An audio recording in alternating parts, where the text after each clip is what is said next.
So I want to kick things off with a deeply uncomfortable question for you. How much of your own life do you actually own?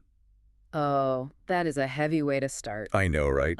But seriously, if you look at the math of modern society, most of us are basically just renting our time from our employers. Yeah, you sign away your most vibrant decades, just hoping you might get a few good years back when you're like 65. Exactly.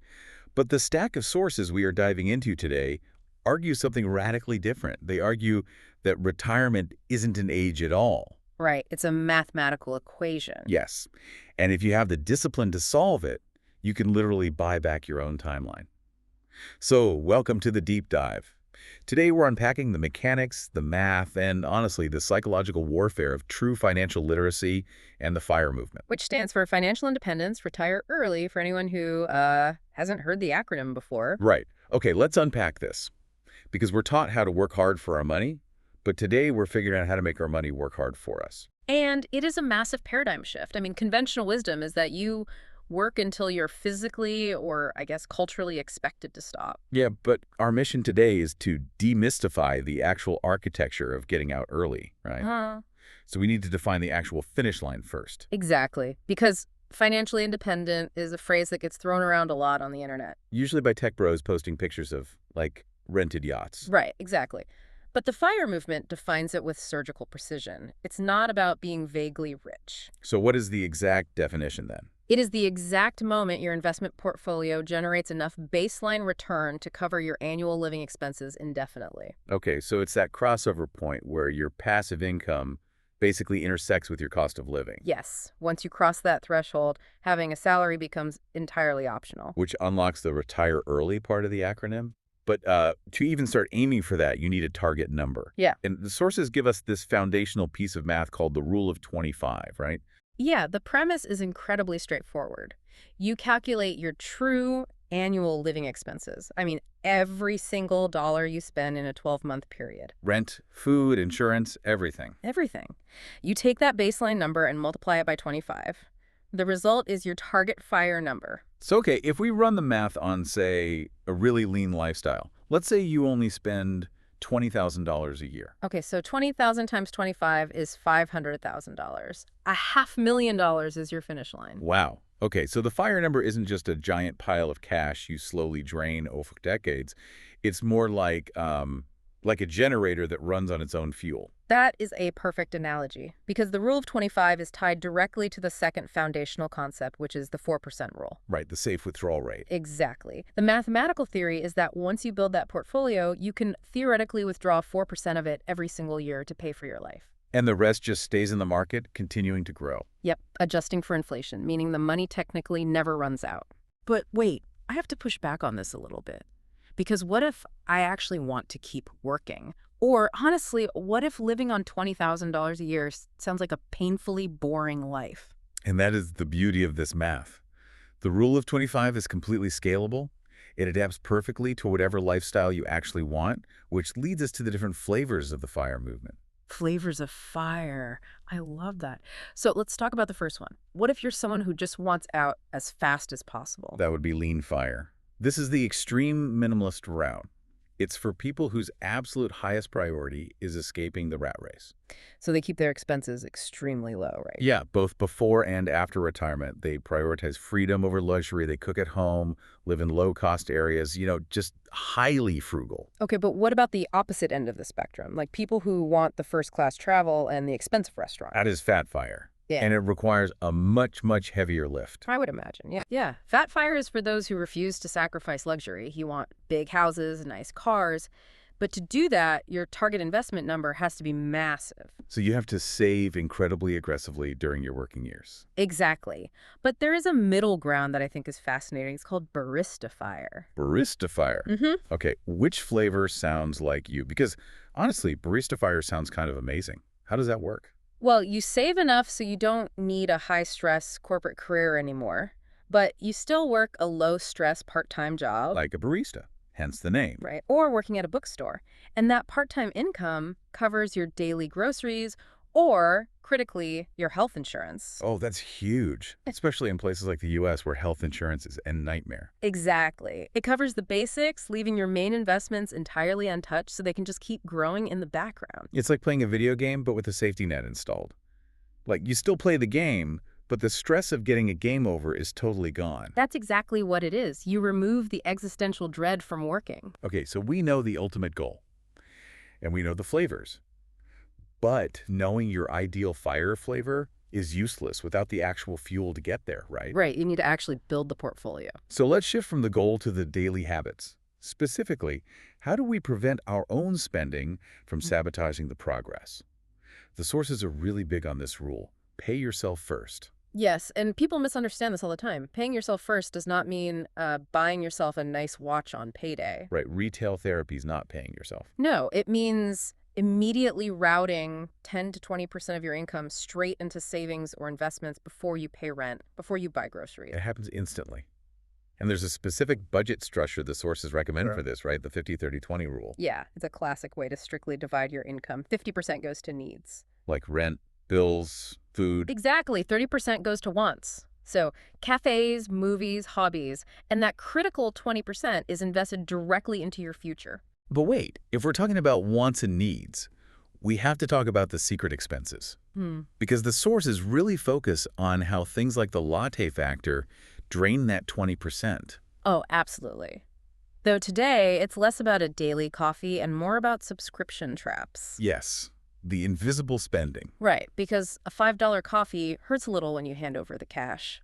But 6 different streaming services, an app subscription, and a gym you never go to. They just auto-draft from your account. You don't even feel it. You don't. And that unconscious bleeding completely destroys your ability to invest that 20%.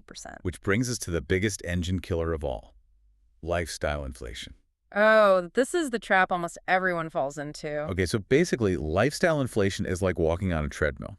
Every time you get a raise or make a little extra money from a side hustle, you just turn up the speed of the belt by buying more expensive things. Right, you get a bonus, you upgrade your car. Exactly. You're running faster and faster, but you're not actually moving forward toward fire. That is spot on. The sources stress that when your income increases, you cannot immediately increase your spending. You have to freeze your lifestyle. Yes, that extra profit has to be invested while keeping your expenses low. That's the only way to accelerate the math. Okay, so if the math is as simple as 50-30-20, and we know we need to freeze our lifestyle, why do so few people actually achieve financial independence? Well, because, as the sources claim, achieving this is 20% knowledge and 80% behavior. Ah, so it's a psychology problem. Completely. We are fighting human nature. And there are common psychological traps the sources identify. The first big one is the FOMO trap, fear of missing out. Oh man, social media makes this so much worse. It really does. You see people making quick money online, flipping some obscure digital coin, and you get anxious. You feel like you're falling behind while everyone else is getting rich. Exactly. So people take their life savings and throw it into high-risk assets without doing any research. Which is basically gambling, not investing. Right. And then there's the instant gratification trap. Buying things you don't need, with money you don't have, to impress people you don't like. It's a cliche because it's true. People fundamentally confuse liabilities with assets. Wait, break that down for me. What's the difference in this context? A liability is something that takes money out of your pocket, like a luxury car. It depreciates the second you drive it. An asset, like an index fund, actively puts money into your pocket over time. But the car gets you instant likes on Instagram. Exactly, the instant gratification. The index fund is invisible, so it doesn't feed the ego. Which is why the sources recommend the 24-hour rule, right? I love this tactic. Oh, it's a brilliant way to curb emotional spending. If you see something you want, you force yourself to wait 24 hours before buying it. And usually the next day, that emotional urge is just gone. It acts as a circuit breaker for your impulses.